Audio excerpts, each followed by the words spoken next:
تعالى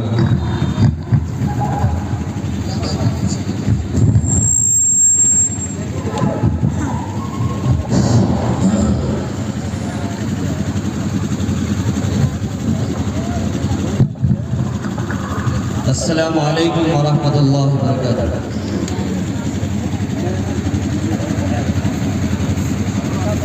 الحمد لله وكفى وسلام على عباده الذين اصطفى أما بعد فأعوذ بالله من الشيطان الرجيم بسم الله الرحمن الرحيم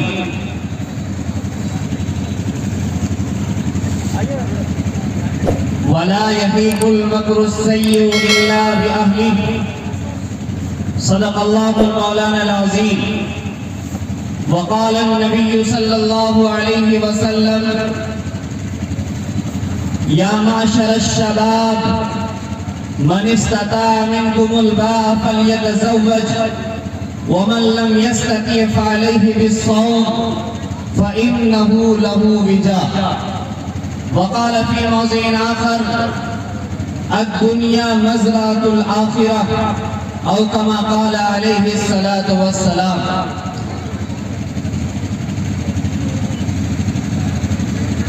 رئیس المجلس فضیلت الشیخ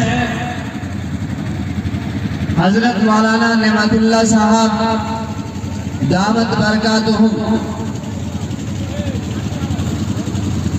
اور اسٹیج پر تشریف فرما معزز علماء کرام، شورائے اعظام اور دور دراز سے تشریف لائے ہوئے مہمانان کرام، میری پردہ نشی ماں اور بہنوں، نوجوانان اسلام، دل بدل سکتے ہیں، جذبات بدل سکتے ہیں، دل بدل سکتے ہیں، جذبات بدل سکتے ہیں، ملک کے فکر و خیالات بدل سکتے ہیں، دور موجود کے دن رات بدل سکتے ہیں. تم بدل جاؤ مسلمانوں تو حالات بدل سکتے ہیں. دہر کے پھول اپنے تھے، رات کی رانی ہماری تھی. دہر کے پھول اپنے تھے، رات کی رانی ہماری تھی. یہی وہ سرزمین ہے جس پہ سلطانی ہماری تھی. کسی آتنکوادی سنگٹھن کا سر نہیں اٹھا، کسی آتنکوادی سنگٹھن کا سر نہیں اٹھا. حدود ملک میں جب تک نگہبانی ہماری تھی، جب گلستہ وفو کی ضرورت پڑی، سب سے پہلے ہماری ہی گردن کٹی. پھر بھی کہتے ہیں ہم سے یہ اہل چمن، یہ چمن ہے ہمارا تمہارا نہیں.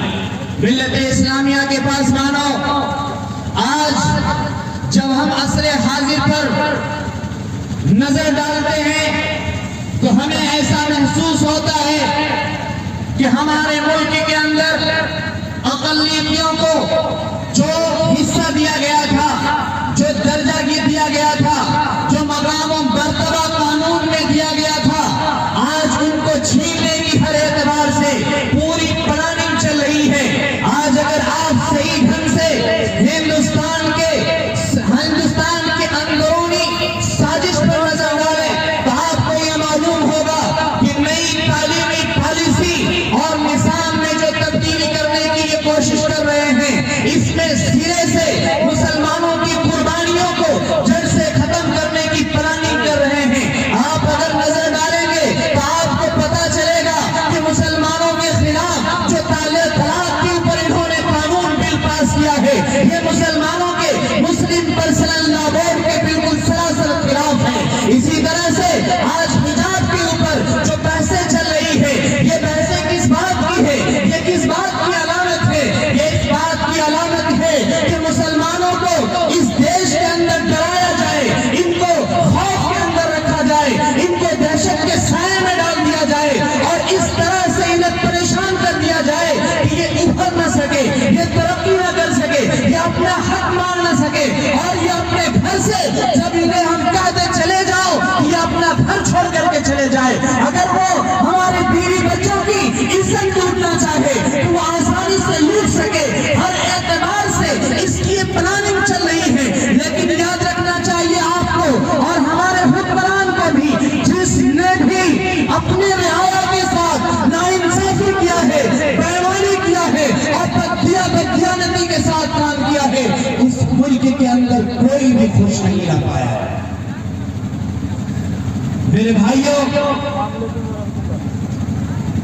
یہ سب جو ہو رہا ہے یہ ہمارے سونے کی وجہ سے ہو رہا ہے. خواب غفلت میں جو ہم سو رہے ہیں یہ اسی کا نتیجہ ہے. اتنا بڑا پنڈال، لاکھوں روپیہ جس پر آپ نے خرچ کیا، لیکن پنڈال کی خلا یہ بتا رہی ہے اس بات کو کہ ہمیں دین اسلام سے محبت اتنا زیادہ نہیں رہ گیا ہے، ہمیں علماء کرام سے محبت نہیں رہ گیا ہے، ہمیں انبیاء کرام سے اتنی محبت نہیں رہ گئی ہے. کیوں؟ اس لیے کہ اگر یہاں پر ہمارے ملک کا کوئی ٹیم کرکٹ ٹیم کھیلنے کے لیے آ جاتی اور 12 بجے رات تک کھیلتی تو پورے علاقے کے لوگ وہاں پر جمع ہو جاتے. اگر کوئی ہیروئن کی یا ہیرو کی مجلس لگ جاتی تو پنڈال میں کوئی جگہ آپ کو خالی نہیں ملتا.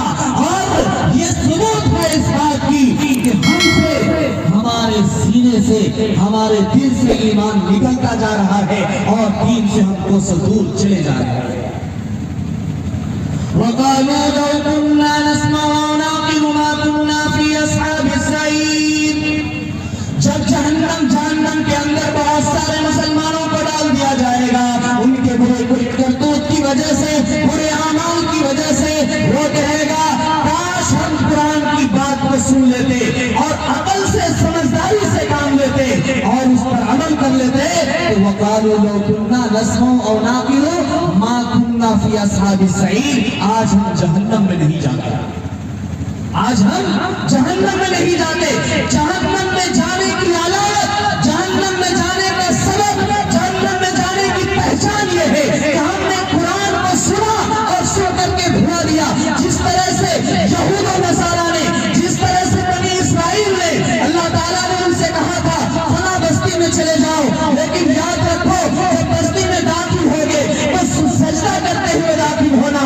اور اسی طرح سے ان سے کہا تھا حقتن کہتے ہوئے داخل ہونا کہ اللہ ہمارے گناہوں کو معاف کر دے، اللہ ہماری توبہ. لیکن انہوں نے کیا کیا؟ ان کو کہا تھا سجدہ کرتے ہوئے داخل ہونا اور وہ چھوکر کے بل گھسیٹ کر کے داخل ہوا. ان کو کہا حقتن کہتے ہوئے داخل ہونا، انہوں نے کہا حقتن مجھے کیوں چاہیے. میرے بھائیوں، وہی بنی اسرائیل والی حال آج ہماری ہو گئی ہے. ہمارے نبی نے فرمایا کہ تم نکاح ایسا کرو کہ اس نکاح میں کم سے کم خرچ ہو، نکاح میں بارات کا کوئی ماحول نہ ہو، نکاح میں اتنے بڑے سامیانہ نہ لگے جس میں پوری زندگی کا پیسہ خرچ ہو جائے. ابھی کٹھیا پاور ہاؤس کا واقعہ ہے. 2 نوجوان مسلمانوں کی لڑکی بہتا ہوا پانی میں چھلانگ مار کر کے ڈوبنے لگی. جب وہ بالکل پانی پی کر کے بدہوش ہو گئی، ان کو نکالا گیا اور نکالنے کے بعد جب ان کو ہوش آیا، ان سے پوچھا تو انہوں نے کہا کہ میرے باپ کے پاس جہیز دینے کے لیے پیسہ نہیں تھا. 20 رشتہ آئے، میرے گھر میں کھایا اور کھانے کے بعد چلا گیا. مجھے قبول نہیں کیا، مجھے پسند نہیں کیا. میں یہ چاہا کہ جب میرے باپ کے پاس شادی کرنے کے لیے پیسہ نہیں ہے، جہیز میں لالچی بھکاریوں کو جو بیٹا پیدا کر کے اس کے پیسے کو اس لیے پیدا کیا ہے، تربیت دیا ہے تاکہ ان کے ذریعے سے اپنے گھر کو ہم بھریں گے، اپنے نقد پیسہ لے کر کے اپنا ہم پراپرٹی بنائیں گے. ایسا بھکاری انٹرنیشنل انسان جو اپنے بیٹا کے سودا کرتا ہے اور بیٹی کو خرید کر کے لاتا ہے، اور جب وہ گھر میں لاتا ہے تو گھر میں حکومت کرتی ہے، شوہر کو کہتی ہے یہ بیگ میرا ہے، شوہر کو کہتی ہے بینک بیلنس میرا ہے، شوہر کو کہتی ہے برتن میرا ہے، شوہر کو کہتی ہے یہ بستر میرا ہے، شوہر کو کہتی ہے 1 مہینہ ہو گیا آ کر کے سارا خرچ میرا ہی چلنا ہے. آپ کا ہے کیا؟ آپ کیوں ہم کو روک دکھائیں گے؟ آپ کیوں ہم سے اس طرح سے نظر اٹھا کے بات کریں گے؟ آپ کا ہم کو کوئی حق نہیں. روح کو برپا دینے والا یہ واقعہ ہے. کیا آپ کو معلوم نہیں کہ چند دن پہلے عائشہ نام کی ایک لڑکی ایک ندی میں کود گئی تھی. ہمارے ہندوستان کے میڈیا نے مسلمانوں اور اسلاموں کی عزت سے بہت کھیلا اور مسلمانوں کو غیرت دلایا اور کہا کہ جس اسلام کو آج تک ہم لوگ امن والا اسلام سمجھتے تھے، شانتی والا اسلام سمجھتے تھے، نرمی والا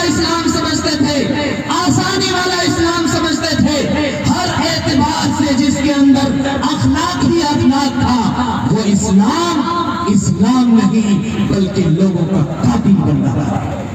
میرے بھائیو یاد رکھیے، کسی مسلمان کے گڑبڑانے سے، کسی مسلمان کے اعمال خراب ہونے سے اسلام پر کوئی داغ نہیں لگ سکتا ہے، کیونکہ وہ مسلمان کا عمل ہو سکتا ہے، یہ اسلام کا حکم نہیں ہے، یہ اسلام کا حکم نہیں ہے۔ اس لیے میرے بھائیو، ابھی ایک واقعہ سامنے میں آیا، وہ واقعہ یہ ہے کہ ایک رشتہ طے ہوا، لڑکی لڑکا کا رشتہ طے ہوا، اور اس رشتہ کے اندر ایک لڑکی کو پسند کرنے کے لیے 35 مرتبہ مہمان آئے دیکھنے کے لیے۔ کتنے بار؟ 35 بار۔ کبھی گھر والے بولتا تھا کہ میرا چاچا لدھیانہ میں رہتا ہے، وہ آئے گا دیکھے گا اس کے بعد۔ کبھی بولتا تھا میرا بیٹا دبئی میں رہتا ہے، وہ آئے گا پسند کرے گا اس کے بعد۔ کبھی بولتا تھا میری ماں کھیت چلی گئی تھی، وہاں سے آئے گی اس کے بعد وہ اس کو لے کر کے آئیں گے۔ پھر جب جائے تو 5 7 8 9 10 آدمی کو لے کر کے جائے۔ 35 مرتبہ رشتہ دیکھا، کھایا، حرام کا کھایا، اور کھانے کے بعد میں جا کر کے کہا کہ لڑکا کہتا ہے ہم وہاں پہ نہیں کریں گے، بہت دور۔ لڑکا کہتا ہے ہم وہاں شادی نہیں کریں گے، بہت دور ہے۔ ہم نے حدیث پڑھی ہے، یا معاشر الشباب من استطاع منکم الباء فلیتزوج۔ اے نوجوانوں کی جماعت، کان کھول کر کے سن لو، اگر تمہارے ہاتھ کے اندر قوت ہے، اگر تمہارے اندر صلاحیت ہے، اگر تم بیوی کی ضروریات کو مکمل کر سکتے ہو، اگر تم ان کے نان و نفقہ پر تم اگر قابلیت رکھتے ہو، ادا کر سکتے ہو، سکنا رہنے کے لیے گھر دے سکتے ہو، ماردین ادا کرنے کی صلاحیت رکھتے ہو، تو تم جا کر کے شادی کر لو۔ اگر نان و نفقہ کی صلاحیت رکھتے ہو اور سکنا رہنے کے لیے گھر دے سکتے ہو اور مہردین ادا کرنے کی تمہارے اندر صلاحیت ہے تو تم شادی کر لو۔ اگر یہ صلاحیت تمہارے اندر نہیں ہے، نکما ہو، کسی بھی اعتبار سے کام کارگر نہیں ہے، تو لڑکی والوں سے 5 لاکھ اور 3 لاکھ کا ڈیمانڈ کر کے اپنے گھر میں پیسہ اکٹھا مت کرو، بلکہ کیا کرو، ہمارے نبی کا فرمان ہے کہ تم روزہ رکھو اور روزہ رکھ کر کے اپنے نفس کو کچل جاؤ، خواہش نفس کو کیا کرو، کنٹرول کرو، روزہ رکھو۔ روزہ لڑکیوں کے پیسے سے اپنے گھر کو مت بھرو، بلکہ انہیں جینے دو، ان کو جینے دو۔ یقین مانیے، آج ہمارے سماج کے اندر تقریباً 20 سے 25% نوجوان لڑکیاں ایسی ہیں جن کی عمر 20 سال سے اوپر ہے، 40 سال کے نیچے ہے۔ ان کی شادی صرف اس لیے نہیں ہو پاتی ہے کہ ان کے باپ کے پاس جہیز دینے کے لیے نقد پیسہ نہیں ہے، ان کے باپ کو گاڑی دینے کے لیے پیسہ نہیں ہے، اس لیے ان کی شادی نہیں ہو پا رہی ہے۔ میرے بھائیوں، ہمارے نبی تو اس امت کے لیے رحمت للعالمین بن کر کے آئے تھے اور کہا تھا الدین یسر، یہ دین آسان ہے، یہ دین آسان ہے۔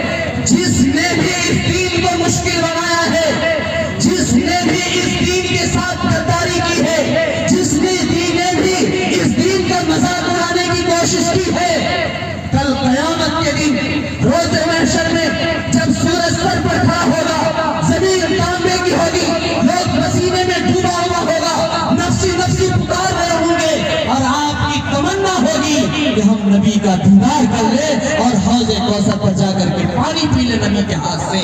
نبی کہیں گے یا ربی ان قوم اتخذوا ھذا القرآن مہجورا، اے اللہ، اے میرے پروردگار عالم، یہی میری امتی ہے جنہوں نے قرآن کو چھوڑ دیا تھا اور قرآن کے احکام کو چھوڑ دیا تھا، قرآن کو چھوڑا اور قرآن کے احکام کو چھوڑ دیا، اور قرآن کے احکام کو جو چھوڑا ہے اس کے لیے وہی وعید ہے جو بنی اسرائیل کے لیے وعید تھی۔ بنی اسرائیل کو اللہ تعالیٰ نے حکم دیا کہ اے بنی اسرائیلو، تم موسیٰ علیہ السلام کے حکم کی اتباع کرو۔ وہ آگے آگے بھاگ رہے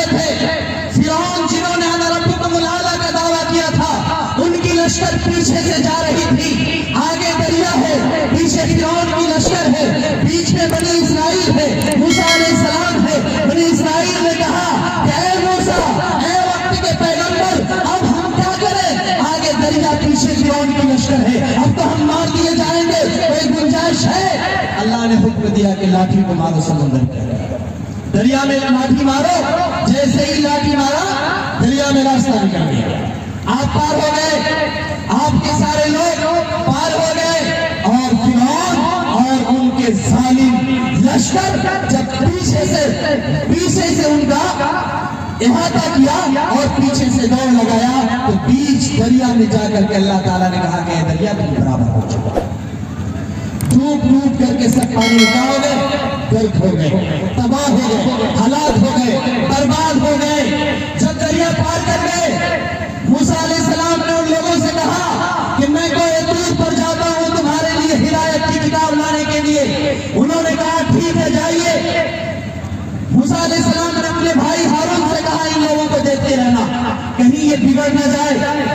ہارون علیہ السلام برابر سمجھاتے رہے، لیکن انہوں نے ایک بچڑا بنایا، سارے لوگوں کو کہا کہ سونا چاندی لوہا تانبا اور زیورات جمع کرو، جمع کیا، اس کو پلا کر کے ایک بچڑا بنایا، اور بچڑا بنانے کے بعد براق سواری جس پر موسیٰ علیہ السلام سوار کرتے تھے، سوار رہتے تھے، اس کے پاؤں کے نیچے سے مٹی اٹھا کر کے اس بچڑا کے منہ میں ڈال دیا، آواز نکلنے لگی۔ ان لوگوں نے کہا کہ دیکھو یہی ہمارا خدا ہے، اس کے علاوہ ہمارا کوئی خدا نہیں، اسی کو مانو، اسی کو مانو۔